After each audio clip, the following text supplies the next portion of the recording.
नमस्कार, मैं हूं संजय शर्मा। आप देख रहे हैं 4PM news network. Bharatiya Janata party में नए अध्यक्ष का चुनाव कभी भी हो सकता है।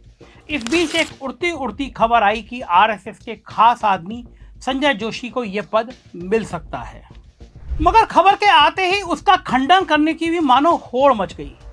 भाजपा के अंदरूनी सोर्सेज ने कहा कि इस तरह की खबरें बस मोदी सरकार को हिलाने के लिए उनके दुश्मनों द्वारा फैलाई जा रही हैं। अध्यक्ष पद के लिए बहुत सारे नामों की बहुत बार चर्चा होती है, मगर संजय जोशी के नाम में ऐसा क्या है कि नरेंद्र मोदी कैंप को इनका नाम सुनते ही पसीना आ जाता है, खंडन करना पड़ता है। आइए आज मैं आपको लेकर चलता हूं 30 साल पुरानी एक दिलचस्प कहानी के सफर पर, जिसके दो किरदार हैं, नरेंद्र मोदी और संजय जोशी। आरएसएस से निकले इन दो नेताओं के राजनीतिक सफर की शुरुआत और आपसी तकरार किसी फिल्म की कहानी से कम नहीं है। एक ऐसा वक्त था जब आरएसएस में संजय जोशी की ताकत का जलवा देखने लायक था। फिर ऐसा क्या हुआ जो वो गुमनामी के अंधेरों में समा गए, और अगर दूसरे तरीकों में कहा जाए तो वो कैसे निपटाए गए और क्यों बने मोदी के सबसे बड़े दुश्मन।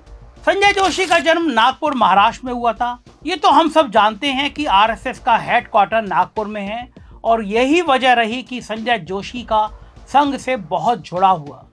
जोशी ने मैकेनिकल इंजीनियरिंग में ग्रेजुएशन किया और फिर संघ के प्रचारक के रूप में अपना जीवन संघ के लिए समर्पित कर दिया। 1988 में संजय जोशी ने संघ के निर्देश पर बीजेपी के संगठन के कार्य में योगदान देना शुरू किया। 90 के दशक के शुरुआती दौर में जोशी और मोदी का मिलना तब हुआ जब गुजरात में संगठन को मजबूत करके भाजपा को सत्ता में लाने का काम दोनों को मिला। दोनों का व्यवहार और काम करने का तरीका बिल्कुल अलग था। संघ कार्यकर्ताओं के बीच आज भी संजय भाई के नाम से मशहूर संजय जोशी को जमीन से जुड़े में रहना ज्यादा पसंद है। बिना प्रेस के हुए कपड़े पहनना, ऑफिस के किसी कोने में सो जाना, छोटे बड़े सब कार्यकर्ताओं के साथ मिलजुल कर रहना। दूसरी तरफ अपने साहिब नरेंद्र मोदी जी, जो खुद के इंटरव्यू में कई बार बता चुके हैं कि आरएसएस के दिनों में ही उनको टिप टॉप रहने का बड़ा शौक था। इनके सपने भी शुरू से बड़े थे। संजय जोशी का सपना सिर्फ संघ को बड़ा करना था। यही कारण था कि कार्यकर्ताओं के बीच में संजय जोशी ज्यादा पॉपुलर थे। 1990 के दशक में दोनों की कड़ी मेहनत और प्रभावी नेतृत्व से गुजरात में बीजेपी का जनाधार बढ़ा। जोशी और मोदी ने अपने अपने तरीकों से भाजपा को एक संगठित और मजबूत पार्टी बनाने में मदद करी, जिससे पार्टी में राज्य में राजनीतिक सफलता हासिल की और 1995 में भाजपा की सरकार गुजरात में बनी। और तभी से शुरू हुआ दुश्मनी का भयंकर दौर। मोदी और जोशी ने मिलकर केशुभाई का साथ दिया तो बाघेला नाराज हो गए। इसके बाद बाघेला की बगावत हुई और समझौते के तौर पर केशुभाई की जगह सुरेश मेहता को मुख्यमंत्री बनाया गया। अटल बिहारी वाजपेयी को खुद गुजरात आकर डील क्रैक करानी पड़ी। बाघेला इतने से भी नहीं माने। मोदी को सजा के तौर पर गुजरात छोड़ना पड़ा। उन्हें दिल्ली में भाजपा का नेशनल सेक्रेटरी बनाया गया और उत्तर भारत के राज्य पंजाब, हरियाणा, हिमाचल और जम्मू कश्मीर का जिम्मा दिया गया। गुजरात में रह गए संजय जोशी। मोदी के जाने का सबसे अधिक फायदा जोशी को मिला। अब संगठन महामंत्री के पद पर जोशी की ताजपोशी हुई। केशुभाई जब 1998 में दोबारा मुख्यमंत्री बने तो उन्होंने जोशी पर ही भरोसा जताया। मोदी गुजरात आना चाहते थे, लेकिन जोशी इसके लिए तैयार नहीं थे। हालांकि मोदी की सजा उनके काम आई। दिल्ली में रहकर राष्ट्रीय स्तर के कार्यकर्ता और नेताओं के साथ वो करीबी होते चले गए। प्रधानमंत्री अटल बिहारी वाजपेयी के साथ मोदी का उठना बैठना आसान हो गया। सूत्रों की माने तो मोदी हमेशा अटल जी के पास पहुंचकर गुजरात का हाल बताते रहते थे, या आम भाषा में कहें तो वो केशुभाई के काम की चुगली कर दिया करते थे। इसलिए जब 2001 में भाजपा कुछ जगह उपचुनाव हारी तो अटल बिहारी वाजपेयी ने केशुभाई को हटाकर गुजरात में मोदी की ताजपोशी कर दी। अब मोदी की बारी थी बदला लेने की। मोदी ने जोशी को दिल्ली की ओर रवाना करवा दिया। जोशी को दिल्ली में राष्ट्रीय संगठन महासचिव बनाया गया। तब से दोनों की अदावत बढ़ती चली गई। मोदी गुजरात में भाजपा का चेहरा बने। गोधरा दंगों के बीच बड़ी मुश्किल से इनकी कुर्सी बची। वहीं दिल्ली में संजय जोशी अपने काम में जुटे रहे। उन्होंने राष्ट्रीय महासचिव के रूप में अपने 2001-2005 के कार्यकाल के दौरान भाजपा को कई राज्यों में जीत दिलाने में जरूरी योगदान निभाया। वो अपने आप में एक बहुत बड़ी उपलब्धि है और इससे संजय जोशी के क्षमता का पता चलता है। और ये वो दौर था जब कांग्रेस अपने आप में एक मजबूत पार्टी थी। अगर बात करें तो संजय जोशी के विरोधियों की भी, तो उनके लिए सचमुच में एक चिंता का विषय था। एक तरफ नरेंद्र मोदी गुजरात की कुर्सी पर ताकत बढ़ा रहे थे, वहीं दिल्ली में संजय जोशी का सिक्का चल रहा था। इसलिए मोदी और संजय जोशी के बीच मतभेद गहराने लगे थे। संजय जोशी की जमीनी लोकप्रियता और आरएसएस में उनकी मजबूत पकड़ ने मोदी को असहज कर दिया। ये सत्ता संघर्ष उनके पतन का सबसे बड़ा कारण बना।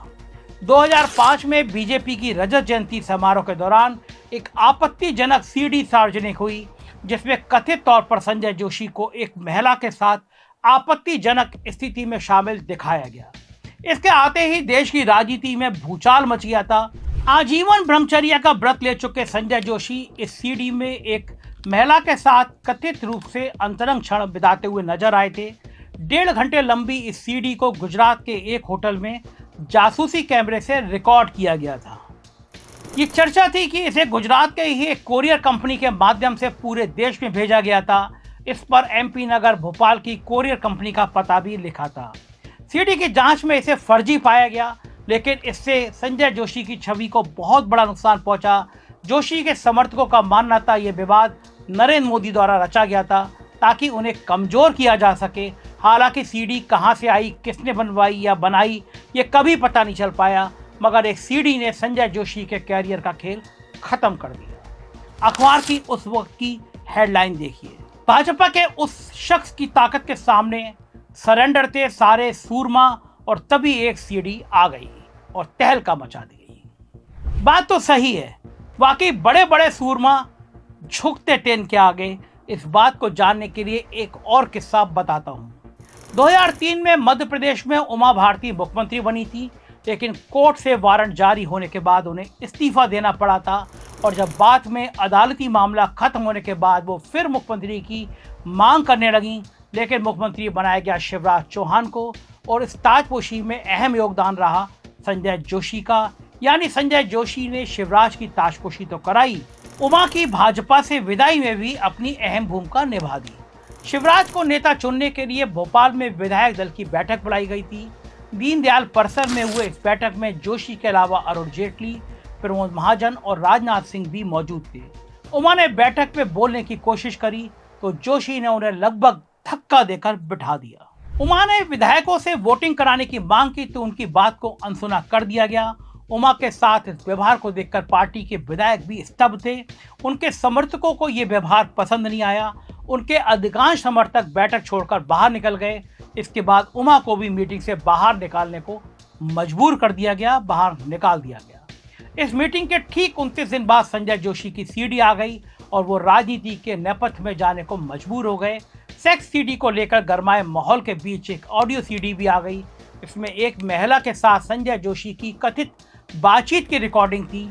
कहा जाता है कि वो महिला बड़ौदा की रहने वाली थी। संजय जोशी एमपी से पहले गुजरात में बीजेपी के पदाधिकारी थे। इस महिला के साथ जोशी के कथित संबंधों के बारे में गुजरात के स्थानीय बीजेपी कार्यकर्ताओं को पहले से पता था। पार्टी में जोशी की बढ़ती हैसियत से नाराज इन नेताओं ने ही संभवतः ये सीडी बनाई थी या बनवाई थी। कई वर्षों बाद विश्व हिंदू परिषद के ताकतवर नेता रहे बलबीर तोगड़िया ने यह खुलासा किया था कि संजय जोशी की सीडी गुजरात में ही बनी थी। हालांकि सीआईडी ने 20 दिन के अंदर संजय जोशी को क्लीन चिट दे दी थी, मगर जनरल सेक्रेटरी की कुर्सी जो एक बार गई तो फिर वापस नहीं मिल पाई। आज के नए कानून नियमों की वजह से सीडी में कथित तौर पर दिखी महिला का मैं नाम तो नहीं बता सकता, मगर उस वक्त वो महिला सामने आई थी और उसने कहा कि सीडी में दिखने वाली महिला वो नहीं है। मगर इस सफाई से भी जोशी के राजनीतिक जीवन पर लगा विराम हट नहीं पाया। इसके पीछे वजह बताई गई कि जांच में सीडी को फर्जी बताया गया, जोशी को क्लीन चिट नहीं दी गई। संजय जोशी ताकत से तो कमजोर हुए, लेकिन राष्ट्रीय कार्यकारिणी में फिर भी वो सक्रिय थे। मोदी जानते थे कि जोशी के रहते उनका दिल्ली का सपना पूरा होना मुश्किल है। संजय जोशी के टैलेंट से वो भली भांति परिचित थे और इसलिए उनके लिए जरूरी था कि वो संजय जोशी को बिल्कुल ही इनएक्टिव कर दें। अगर संजय जोशी एक्टिव होते तो मोदी जी के लिए वो रुकावट बन जाते, ये बात किसी से छुपी नहीं थी। इसलिए मई 2012 में नरेंद्र मोदी ने बीजेपी की राष्ट्रीय कार्यकारिणी में शामिल होने से इनकार कर दिया, जब तक कि संजय जोशी को कार्यकारिणी से हटाया नहीं गया। मोदी के दबाव के चलते जोशी ने कार्यकारिणी से इस्तीफा दे दिया। ये मोदी के बढ़ते प्रभाव और जोशी के पतन का स्पष्ट संकेत था। हालांकि वन इंडिया के हवाले से खबर भी आई कि भाजपा के मुखपत्र कमल संदेश और संघ के मुखपत्र पांचजन में जहां मोदी के रवैये की आलोचना की गई, वहीं संघ के अंग्रेजी वाले मुखपत्र ऑर्गेनाइजर ने मोदी का पक्ष लिया।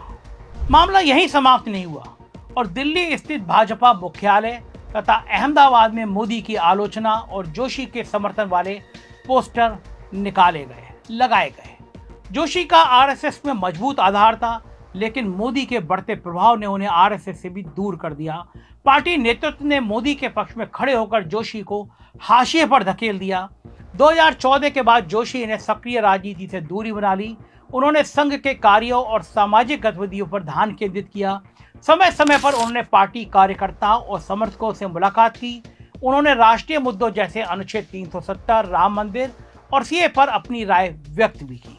संजय जोशी का उदय उनकी कुशलता और समर्पण का परिणाम हुआ, जबकि उनका पतन व्यक्तिगत और राजनीतिक टकरावों का नतीजा था।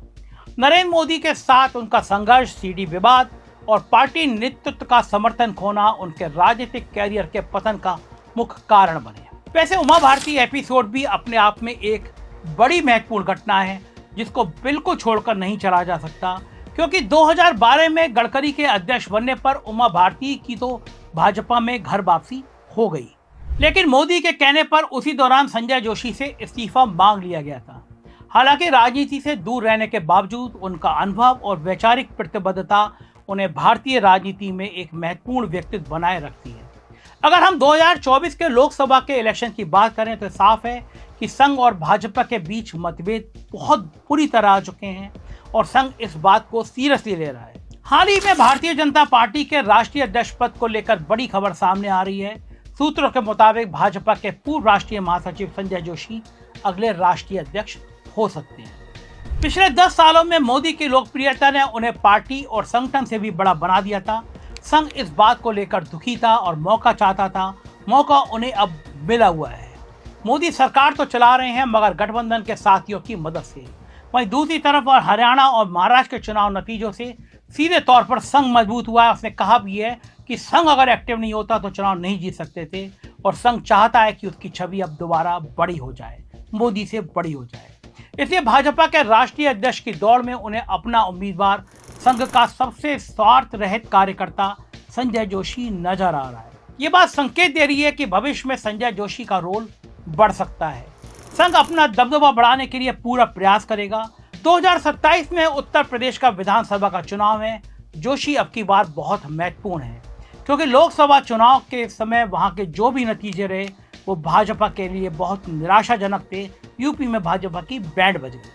अब योगी आदित्यनाथ के लिए भी आने वाला समय चुनौतीपूर्ण है, क्योंकि कहा जाता है कि प्रधानमंत्री का सपना तो वो भी देख रहे हैं जैसे मोदी ने देखा था तीसरी बार गुजरात का मुख्यमंत्री बनने पर। कहने वाले तो ये भी कहते हैं कि सब कुछ अच्छा नहीं है योगी और सेंटर के बीच। तो फिर अब ये समझा जाए कि संजय जोशी का मार्ग खुलने वाला है।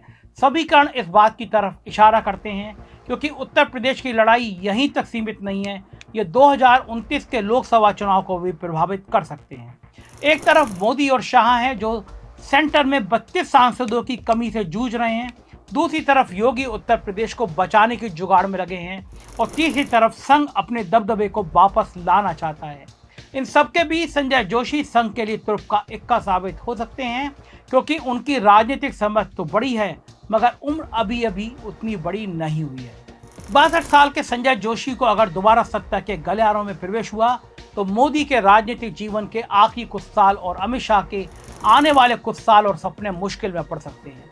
ऐसी दिलचस्प खबरें, राजनीति की खबरें जानने के लिए 4 PM से जुड़े रहिए। चैनल को सब्सक्राइब करिए, ज्वाइन करिए और अपनी राय से अवगत कराइएगा। शुक्रिया, थैंक यू।